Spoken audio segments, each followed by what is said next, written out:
Google Mail users around the world were victims of a phishing scam on Wednesday. Also, Lead Library is holding a paw-some event this week to help students release stress during study week. We have all this and more. You're watching Studio G.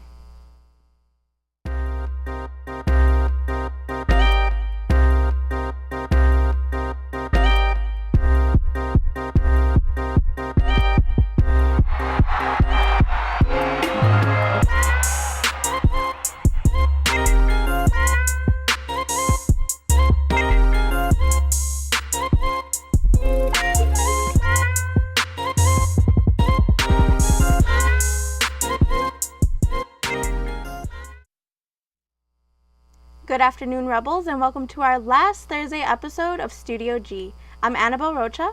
And I'm Nicole Soto. Breaking news coming in from Northeast Las Vegas. At about 8:30 a.m., a fatal crash involving a school bus and a sedan occurred near Nellis Boulevard at East Cary Avenue. According to the Las Vegas Review-Journal, the driver of the other vehicle has died, and 14 kids have been hospitalized. The majority of the children have moderate injuries, but one child is in critical condition at UMC. You've got mail, but don't open it. Early Wednesday afternoon, Gmail inboxes were attacked with emails containing a malicious Google Doc that appeared to come from senders recipients knew. The email arrived in people's mailboxes, first stating, "Someone you know has shared a document on Google Docs with you." Inside the email was a link to open the shared document in Google Docs. If clicked into, the fraudulent link would take you to a real Google page asking for permission across your Google accounts, which would give scammers access to vast amounts of stored personal data. Here at UNLV, many students became victims of the scam because it came from faculty. Rebel Mail Support sent out an email warning students and the faculty of the scam and advised users not to click the link and would provide assistance to anyone who had. On Wednesday night, Google released this statement, informing the public they had taken action to protect users against the email, disabled the offending accounts, and removed the fake pages. If you believe you clicked into the fraudulent email, visit the link below and remove any apps you don't recognize. A 15-year-old boy was killed this week at the hands of law enforcement. Changes have been made to the Belk Springs Police Department's original story. Jordan Edwards was a 15-year-old freshman in a Texas high school. Over the weekend, he was shot in the head by a police officer in Dallas, Texas. The original statement by the Belk Springs Police Department claimed the officer fired his gun toward a car that was approaching the officers while driving in reverse aggressively. But it turns out the opposite is the truth. After further investigation, I have additional information that is contradictory to the initial information that was provided to me yesterday. Unintentionally incorrect yesterday when I said the vehicle was backing down the road. In fact, according to the video that I viewed, the vehicle was moving forward as the officers approached. The police were responding to a 911 call Saturday evening about a loud party taking place where Edwards happened to be that night. The officers also claimed they were responding to gunfire that came from somewhere else. No weapons were found on Edwards or anyone that was in the vehicle when he was killed. The Edwards family attorney also has an update on what the kids in the situation were dealing with. As law enforcement approached the house, they saw the lights. They began to run, as many kids began to run. As they're running to the car, they actually heard approximately 5 shots. They then are trying to get out of there because they are hearing what seems to be gunfire, and then ultimately the gunfire is turned on them.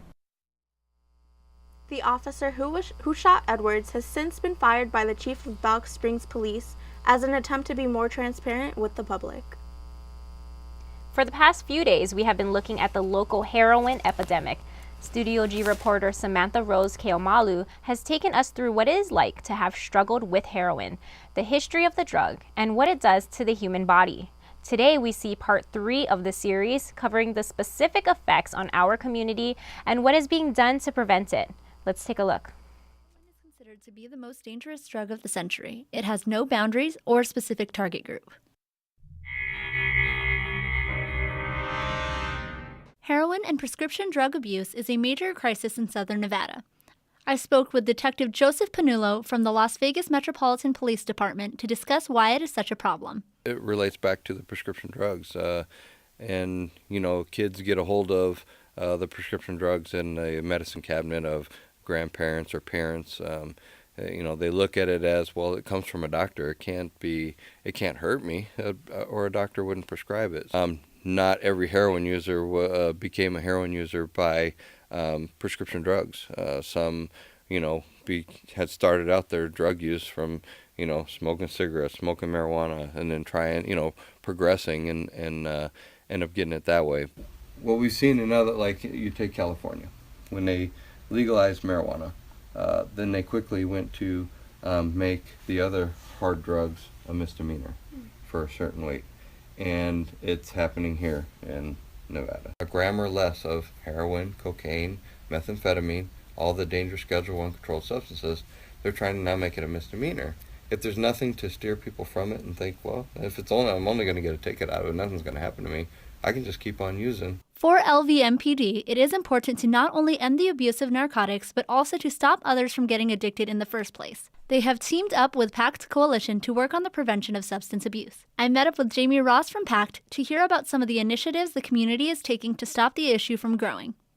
So we are a substance abuse prevention coalition, and what that means is we bring the community together to deal with the substance abuse problem here in Clark County on a system-wide level. Our job is to bring all of the community agencies together. So we, along with about 30 other agencies, have created the Opioid Advisory Council, and we work with law enforcement and the schools and the parents, everyone who cares about substance abuse, and we bring them all together so that we can really focus on dealing with these challenges head on and creating a systems-wide approach. And so what I'd like to do is I'd like to focus less on the drug of the day and more on creating a community where it is easier for people not to become addicted, where they have all of those protective factors. I truly believe that this task force will help make a difference, and I think education is a huge part of it. You know, nobody wants to grow up to be a heroin addict. Nobody says, I want to be that. Tomorrow, we will end this series with a deeper look at the road to recovery and what Nevada is doing to aid those struggling with addiction. When we come back, we'll take a look at your latest entertainment news. Don't go anywhere. We'll be right back.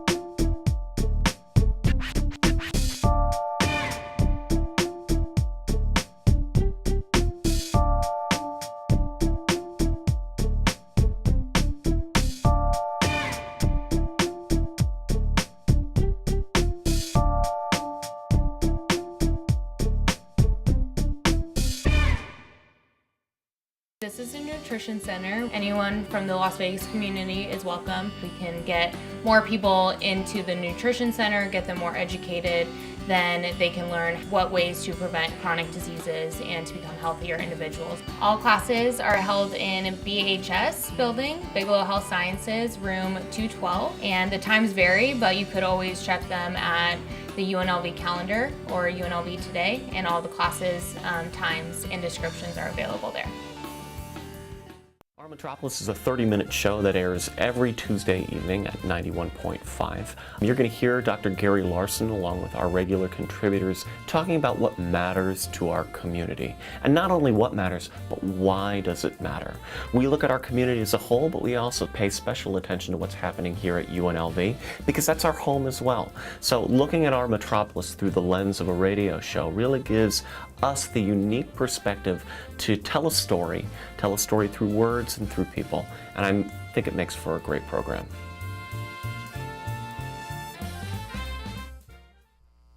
Welcome back to Studio G. Thanks for sticking with us. Now let's take a look at the weather. How's it looking, Kayleen?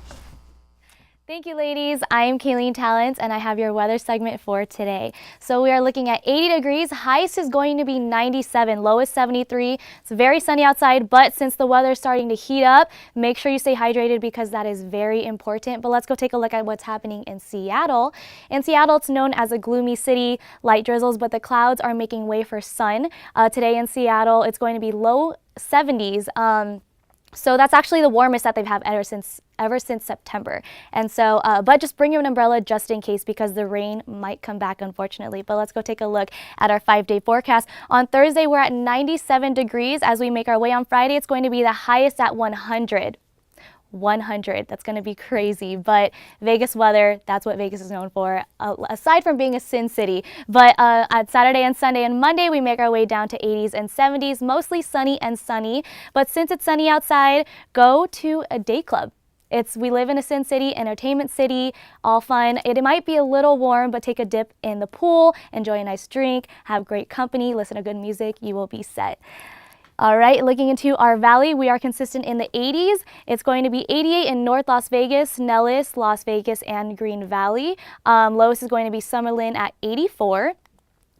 Here today, this morning at UNLV, it's 88, sunny, but for tonight, it's going to be a little warm, but a little bit cooler at 74 and clear skies. Looking at our national forecast, this is from weatherchannel.com. Over in the West Coast, it's 71 and 80, pretty consistent in the 70s and 80s throughout the country, but over in the East Coast, totally different. In Chicago, Nashville, Atlanta, Orlando, and Miami, as well as Charlotte, they have a lot of rain. Still expecting rain. Hopefully, it starts to clear up for them, and there is a lot of lightning and thunderstorms. But that is all I have for your weather today. Now back to the desk for your latest entertainment news. Brad Pitt has opened up for the first time about his ex-wife Angelina Jolie since their high-profile split in September of 2016. Pitt told GQ magazine that the public battle transformed him. He revealed he was boozing too much and though he hit the lottery, he would waste his time on those hollow pursuits. Since the split, Pitt has stopped drinking and is in therapy. Legendary rock band The Eagles are suing a resort in Mexico for trademark infringement. Hotel California in Baja California, Sir is a hit among tourists who believed it is associated with the band. A lawyer for the group says the hotel promotes itself as the inspiration for the band's hit song Hotel California, and that the hotel plays Eagles music and sells souvenirs featuring the band's name. Its owners have not commented on the lawsuit. Kelly Ripa announced her new co-host for Live would be none other than Ryan Seacrest. The former American Idol host stated he is so excited to be joining the show, and although he is relocating to New York, the show won't affect his many other roles. Seacrest will continue to host his radio shows and will host red carpet specials for the E! Network. The announcement ends a year of speculation as to who would replace Michael Strahan after he left Live in 2016 to become a co-host on Good Morning America. On the first Monday in May, Twitter runs amok to see what stars are wearing to the Met Gala, an annual fundraising benefit of the Metropolitan Museum of Art's Costume Institute in New York City. It is one of the most watched fashion events of the year. This year's attire called for an avant-garde black tie. The main event, however, was in the bathroom, where celebrities gathered to avoid the selfie ban and mingle amongst themselves freely. Tickets for this year's event were about $30,000 or $275,000 for a table. Happy Star Wars Day, and may the 4th be with you. This day was dubbed Star Wars Day by fans in order to celebrate their love for the biggest movie series of all time. It's a time for Padawans, Masters, and even those on the dark side to come together and be one with the Force. So Jedis, awaken the Force in a Rogue One this Star Wars Day by introducing someone new to the film series. And I will be introducing someone new because my co-anchor Annabelle has not seen Star Wars yet. Never. So it's the perfect day to start. Yep. We're going to have a movie marathon tonight then? She's going to the dark side. When we come back, we'll take a look at how a Vegas museum is helping kids get into science and a local walk for autism. We'll be right back.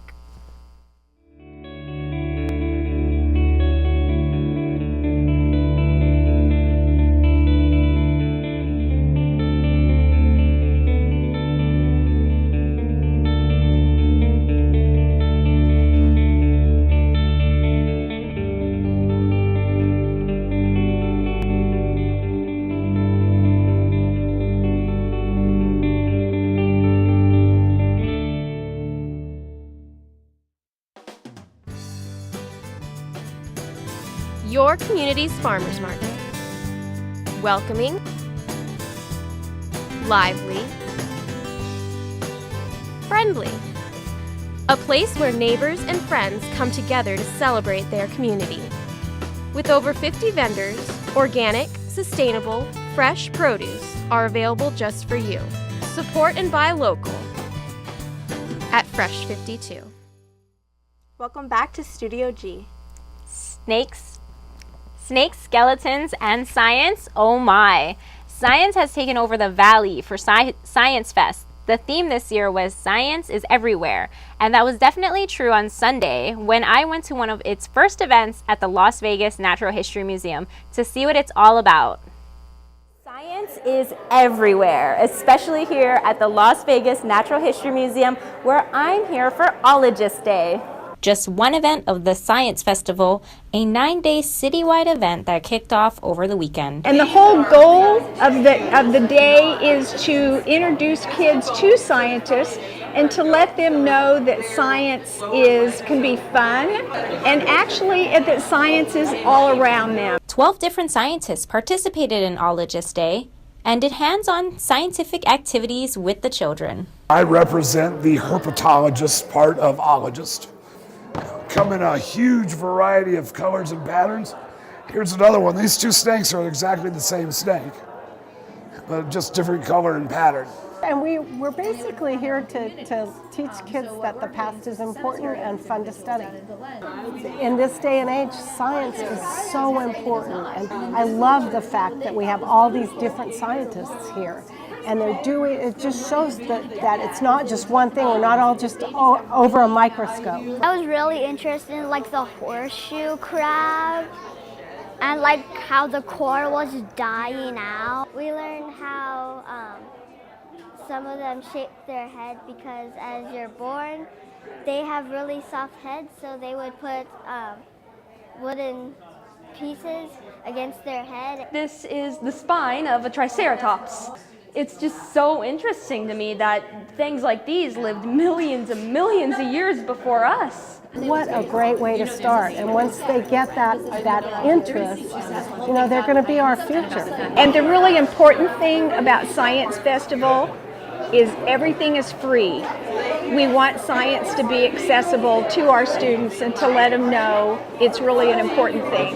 And do any of these kids know what they want to do when they get older? Go under the ocean and experience what's under the ocean. A marine biologist. Video game designer. Definitely this. For Studio G, I'm Nicole Soto.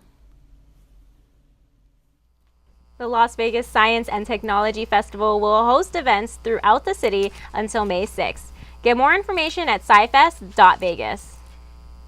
Dr. Steve Salerno is a magazine columnist, book writer, and visiting professor with a wealth of journalistic experience. The finally done reporting, Lee Guilford has more. I'm Lee Guilford. Today I had a chance to speak with visiting professor Steve Salerno. Steve's a journalist who's been freelancing the majority of his adult life. Been in journalism for about 25, 30 years. The most exciting things I've done in journalism, well, this was pretty exciting. I wrote a book about the self-help movement, got a lot of media play, did a lot of shows like Anderson Cooper. He's had works published in magazines throughout the country.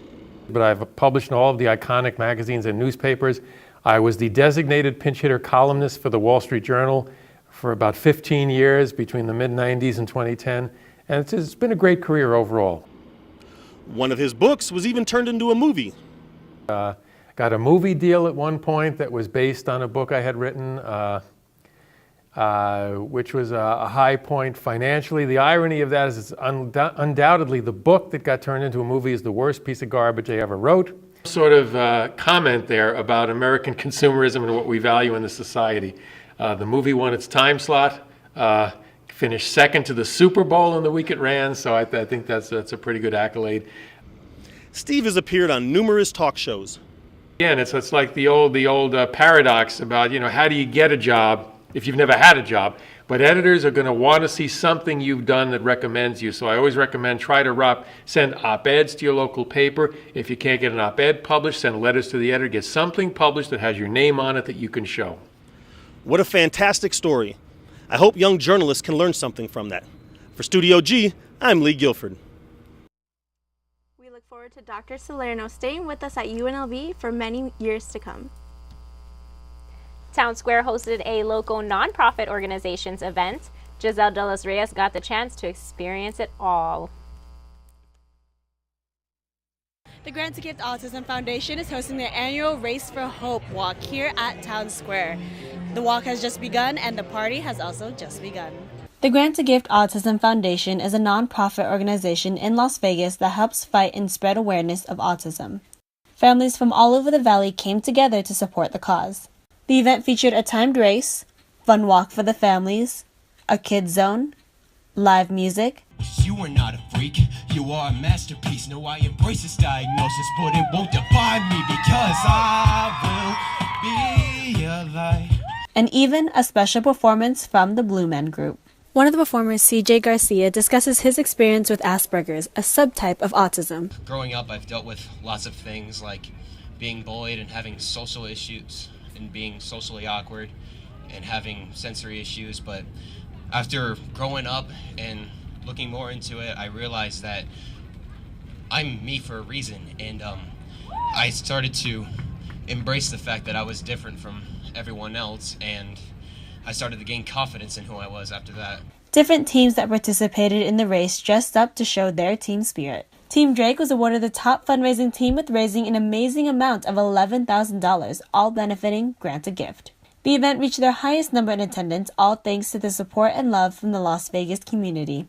For Studio G, I'm Giselle De Los Reyes. All the teams who participated in the walk looked like they definitely stepped up to the plate and got together for a great cause. We're going to take another break, but don't go anywhere. We'll be right back.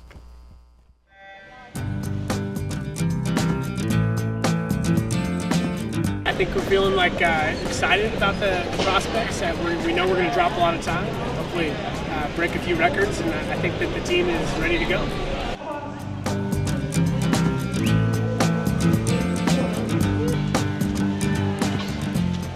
I'm pretty excited. We've done very well as a team this year, and I think coming into taper, I think we're going to do really well these next few weeks.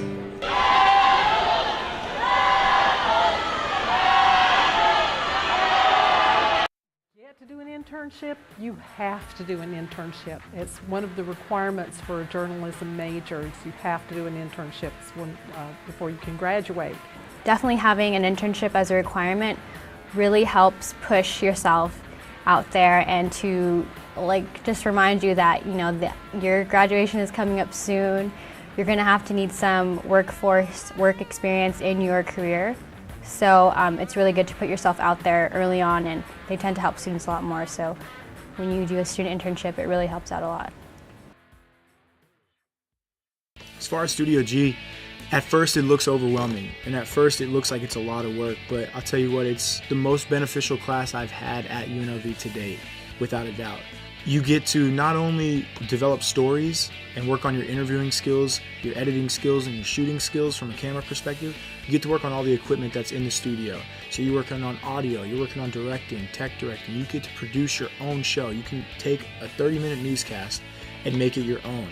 And that's really cool about Studio G. Like I said, a lot of it seems overwhelming at first, but it is by far the best class I've taken at UNLV since I've been here. Welcome back to Studio G. The annual Pause for a Break event was held at the Lead Library, where students can see a variety of dogs as a stress reliever for final exams. Yuri Andryashek has the story. Library, where the annual Pause for a Break event during final exam week is held, in which dogs are brought to the library where students can interact with as they take a break from studying. Students can see the pups from 11 a.m. to 1 p.m. This event has been effective as students can get away from the time-consuming hours of studying for finals. Students were happy to see the variety of dogs available to play with. They came in different breeds and sizes. I spoke to students about the relaxing experience with the dogs. Oh, I love the Pause for Break event. I come every semester.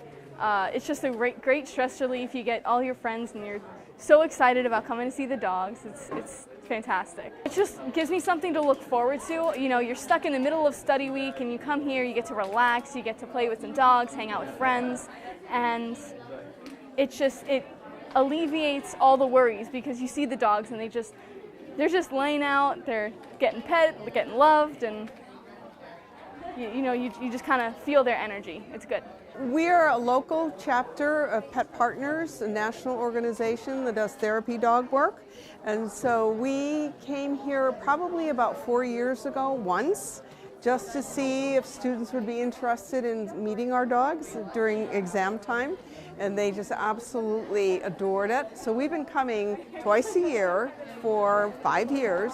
And every single time we have hundreds and hundreds of dogs and people that come to this event. Now we've expanded to the law school as well and to the dental school. We did that this year for the very first time. And everyone just loves having us come. We love coming as well. Look for this event to take place again in the fall semester. For Studio G, I'm Yuri Andrashuk. What a great way to get a break in before the rigorous week of finals. How long have they been doing this? I don't know, but I've never gone in. I need to do this. I love dogs. I would just go and just pet all of them, give them all treats. You know, I love this, but I'm so sad. It's our last show. It's our last show, you guys. And you know, it's been an honor to anchor with Annabelle Rocha. I'm so sad. I'm not going to cry. We promised we wouldn't cry on this last Thursday episode. I just want to say congratulations, Nicole, because she'll be graduating, and to the rest of the Studio G seniors who will be graduating in a few days. Yes. You know, I need a dog. Someone bring me a dog from Pause for Break. I need a fluffy thing to pet. Thank you. Thank you for tuning into our last Thursday episode of Studio G. Remember to follow us on social media at UNLV Studio. I'm Annabelle Rocha. And for the last time, I'm Nicole Soto. We won't see you tomorrow, but still tune in because it's our very last episode of Studio G.